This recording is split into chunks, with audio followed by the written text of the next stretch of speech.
चंदनपुर गांव की सुबह हमेशा की तरह शांत, ठंडी और धुंधली थी। चारों तरफ कोहरे की सफेद चादर लिपटी हुई थी। पक्षियों की हल्की चहचहाहट के बीच गांव के सबसे आखिरी छोर पर स्थित एक जर्जर मिट्टी के घर से लगातार खांसने की आवाज आ रही थी।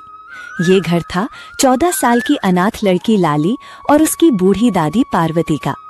लाली के माता पिता बचपन में ही एक भयानक महामारी की भेंट चढ़ गए थे। तब से लेकर आज तक दादी ने ही अपनी सूखी रोटियां आधा करके लाली को पाला पोसा था। आज वही दादी बिस्तर पर। दादी, आप फिर से उठने की कोशिश क्यों कर रही हैं? मैंने आपसे कितनी बार कहा है कि जब तक मैं चाय और औषधीय काढ़ा न बना लूं, आप बिल्कुल आराम करेंगी। आपकी ये खांसी मुझे अंदर से तोड़ देती है दादी। अरे मेरी प्यारी लाली, तू अकेली इस छोटी सी उम्र में कितना काम करेगी। सुबह अंधेरे उठकर उस ठंडे कुएं से पानी लाना, फिर गोबर पाथना। और आप यहीं बैठिए दादी, मैं आपके लिए काढ़ा लेके आती हूँ जो मैंने बनाया है। लाली अपनी दादी के लिए किचन से काढ़ा लेके आती है। ये लीजिए दादी, काढ़ा पीजिए। आप मेरी कमजोरी नहीं, मेरी सबसे बड़ी ताकत हो दादी। अगर आप इस तरह हिम्मत हार जाओगी तो मैं इस बेरहम दुनिया में किसके सहारे जीऊंगी। ये गरम गरम काढ़ा पी लो, इससे तुम्हारी छाती की जकड़न और ये दर्द थोड़ा कम हो जाएगा। आज मुझे कैसे भी करके तुम्हारे लिए शहर वाली दवा का इंतजाम करना ही होगा। लाली ने अपनी दादी को सहारा देकर काढ़ा तो पिला दिया, लेकिन उसका अपना मन चिंताओं के गहरे समंदर में डूब रहा था। वो अच्छी तरह जानती थी कि सिर्फ जंगली जड़ी बूटियों के काढ़े से दादी का ये पुराना फेफड़ों का रोग ठीक नहीं होने वाला। उन्हें शहर के बड़े अस्पताल के डॉक्टर को दिखाना और वहाँ की महंगी दवाइयाँ नियमित रूप से देना बेहद जरूरी था। लेकिन समस्या ये थी कि घर में अगले वक्त के खाने के लिए मुट्ठी भर बाजरा भी नहीं बचा था। दवा की बात तो बहुत दूर की थी। घर के बाहर आकर वो उदास मन से कहने लगी, हे भगवान, मुझे कोई तो रास्ता दिखाओ। मेरी दादी ने मुझे पालने के लिए अपने जीवन का हर कतरा सुखा दिया। आज जब उन्हीं मेरी जरूरत है तो मैं इतनी लाचार क्यों हूँ? नहीं, मैं हिम्मत नहीं हारूंगी। मैं अपनी दादी को इस तरह तड़प तड़प कर मरने नहीं दे सकती। मुझे कुछ न कुछ तो करना ही होगा, चाहे इसके लिए मुझे कितनी भी कठिन मेहनत क्यों न करनी पड़े। लाली काम की तलाश में गांव की धूल भरी गलियों में निकल पड़ी। वो उम्मीद की एक छोटी सी किरण लेकर गांव के कई संपन्न लोगों के घरों पर गई, लेकिन गरीबी का साया देखकर हर किसी ने अपनी चौखट से उसे दूर ही रखा। लाली पड़ोसी रामू काका के घर के बाहर खड़ी होकर अत्यंत विनम्रता से बोली, रामू काका, राम राम। क्या मुझे आपके खेतों में या आपके घर पर कुछ भी काम मिल सकता है? मैं बहुत मेहनती हूँ काका। गोबर उठाने से लेकर फसल काटने तक मैं सब कर लूंगी। मुझे बस थोड़े से पैसों की सख्त जरूरत है। मेरी दादी की तबीयत बहुत ज्यादा खराब है, उन्हें शहर की दवा लाकर देनी है। लाली बेटी, तेरी हालत देखकर मेरा दिल रोता है, लेकिन मैं क्या करूं? इस साल आसमान से पानी की एक बूंद नहीं बरसी। पूरा खेत सूखा पड़ा है। हमारी खुद की फसल बर्बाद हो गई है और हम दाने दाने को तरस रहे हैं। मेरे पास तुझे देने के लिए एक भी पैसा नहीं है। तू ऐसा कर, गांव के मुखिया जी की हवेली पर चली जा। शायद उनके पास कोई काम हो और वे तेरी कुछ मदद कर सके। लाली ने अपनी आंखों के आंसुओं को रोका और भारी कदमों से मुखिया जी की बड़ी हवेली की तरफ कदम बढ़ा दिए। जब वो वहां पहुंची तो उसने देखा कि वहां गांव का सबसे क्रूर और लालची साहूकार धनीराम भी बैठा हुआ था, जो लोगों की मजबूरी का फायदा उठाने के लिए कुख्यात था। मुखिया जी प्रणाम। मेरी दादी बहुत बीमार हैं। वे बिस्तर से उठ भी नहीं पा रही हैं। अगर मुझे आपके घर में झाड़ू पोछा, बर्तन मांजने या पशुओं को चारा डालने का कोई भी काम मिल जाए तो आपकी बड़ी कृपा होगी। मुझे बस कुछ पैसे पेशगी के रूप में चाहिए ताकि मैं आज ही शहर जाकर दादी की दवाइयाँ ला सकूं। देखो लाली, हमारे यहाँ काम करने के लिए पहले से ही 4 नौकर लगे हुए हैं और बिना किसी काम के या बिना किसी चीज को गिरवी रखे हम किसी को फूटी कौड़ी भी उधार नहीं देते। ये हमारा नियम है। अरे मुखिया जी, आप इस अनाथ लड़की को क्या काम देंगे? इसके पास ना तो कोई जमीन है और ना ही कोई जीवन। लाली, तू पहले ये बता कि तेरी दादी ने पिछले साल अपनी बीमारी के नाम पर मुझसे जो 300 रुपए कर्ज लिए थे वो अब तक क्यों नहीं चुकाए? उस पर ब्याज चढ़कर अब वो 500 रुपए हो चुका है। पहले पुराना हिसाब साफ कर, फिर यहाँ आकर नया रोना रोना। धनीराम काका, मैं आपके पैर पड़ती हूँ। मेरी दादी की जान दांव पर लगी है। जैसे ही वो थोड़ी ठीक हो जाएंगी, मैं आपके खेतों में मुफ्त में काम करके आपका एक एक पैसा ब्याज समेत चुका दूंगी। कृपया इस समय मुझ पर थोड़ी दया करें, भगवान आपका भला करेगा। दया मया की बातें बंद कर लड़की। दया करने से मेरी तिजोरी नहीं भरती। अगर 3 दिन के भीतर तूने मेरा कर्ज नहीं चुकाया तो अपनी उस जर्जर झोपड़ी को खाली करने के लिए तैयार रहना। मैं उस जमीन को अपने कब्जे में ले लूंगा। वसूलने का मेरे पास यही आखिरी रास्ता बचा है। धनीराम की ये भयानक चेतावनी सुनकर लाली का कलेजा कांप उठा। वो रोती बिलखती हुई उस हवेली से बाहर भागी। उसे समझ नहीं आ रहा था कि वो क्या करे। उसका अपना घर, जो उसकी दादी की आखिरी निशानी था, वो भी छिनने वाला था।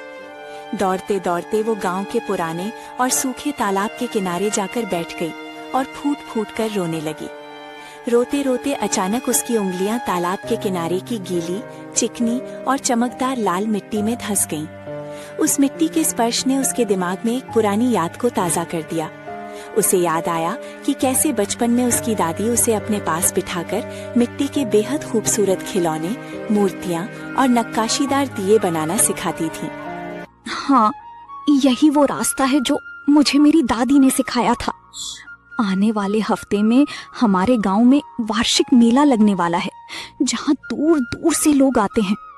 अगर मैं इस पवित्र मिट्टी से सुंदर दिए, बच्चों के खेलने के खिलौने और भगवान की मूर्तियां बनाऊं तो शायद मैं उन्हें मेले में बेचकर अच्छे पैसे कमा सकती हूँ।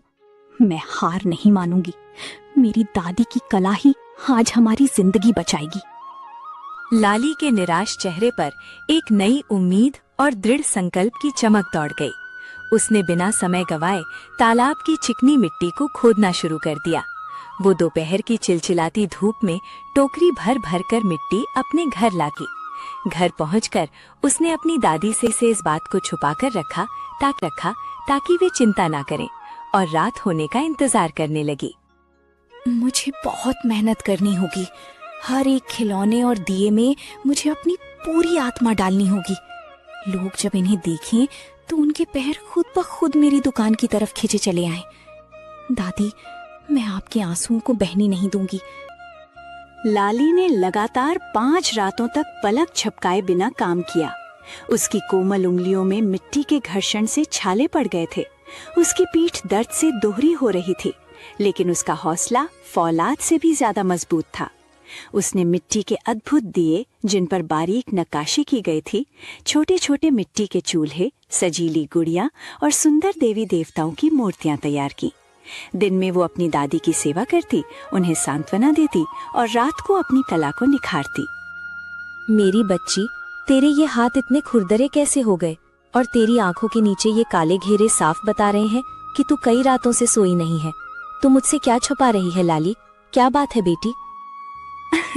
अरे कुछ नहीं दादी, मैं तो बस आने वाले त्योहार के लिए थोड़ी तैयारी कर रही थी। आप बस समय पर अपनी दवाइयाँ लो और आराम करो। देखना, हमारे दुखों की ये काले बादल बहुत जल्द छटने वाले हैं। मुझे अपनी मेहनत पर पूरा भरोसा है। आखिरकार मेले का वो बड़ा दिन आ ही गया। पूरा चंदनपुर गांव रंग बिरंगी रोशनी, तोरण द्वारों और ढोल नगाड़ों की गूंज से सराबोर था। चारों तरफ लोगों की भीड़ उमड़ रही थी। लाली ने अपनी बनाई हुई सभी कलाकृतियों को एक बड़ी बांस की टोकरी में बेहद करीने से सजाया और उसे अपने सिर पर रखकर मेले के मैदान की तरफ चल पड़ी। उसने मेले के एक सुदूर कोने में एक विशाल बरगद के पेड़ की छांव में अपनी छोटी सी दुकान जमीन पर कपड़ा बिछाकर लगा दी। आइए आइए बाबूजी, आइए माई, अपने घर की शोभा बढ़ाने के लिए हाथ से बने सुंदर मिट्टी के दिए ले जाइए। बच्चों के मन को लुभाने वाले प्यारे खिलौने और मूर्तियां ले जाइए। बहुत ही सस्ते और टिकाऊ हैं।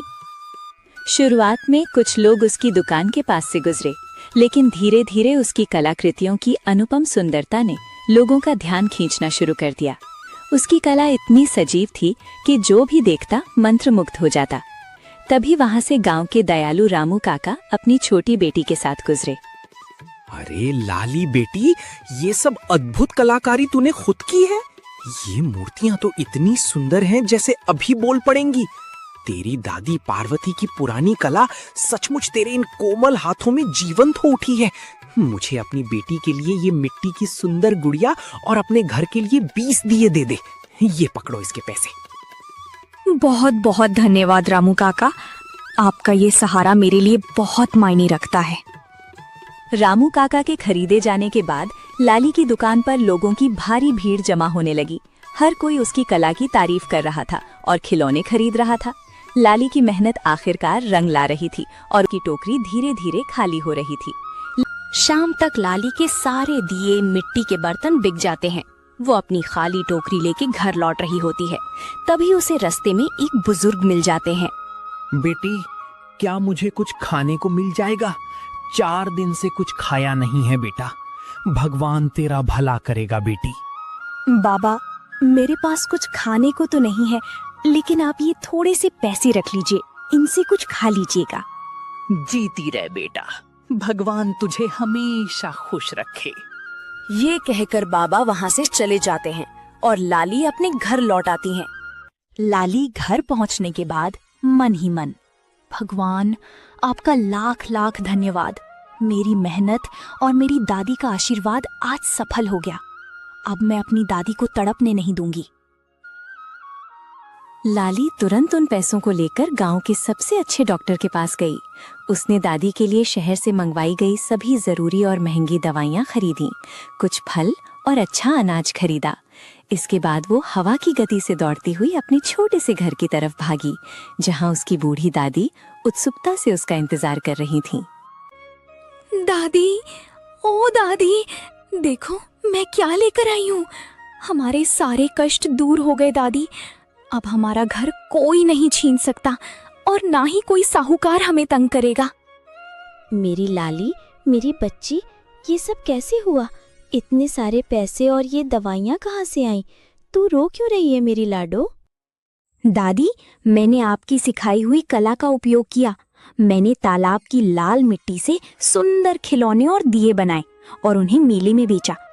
मुझे हमेशा से पता था मेरी बच्ची कि तू एक दिन हमारा नाम रोशन करेगी। तू सिर्फ मेरी पोती नहीं है, तू तो साक्षात देवी का रूप है, जो मेरी उजड़ी हुई जिंदगी में बहार बनकर आई है।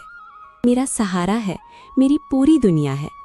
भगवान तुझे दुनिया की हर खुशी दे। लाली की आंखों में अपनी दादी के प्रति जो अगाध प्रेम, आदर और समर्पण था, उसने पूरे चंदनपुर गांव का नजरिया बदल दिया था। हर रोज ऐसी ही कहानी देखने के लिए हमारे चैनल को सब्सक्राइब करें। आपको ये कहानी कैसी लगी कमेंट में जरूर बताएं। वीडियो अच्छी लगी तो वीडियो को लाइक करें। मिलते हैं अगली कहानी में।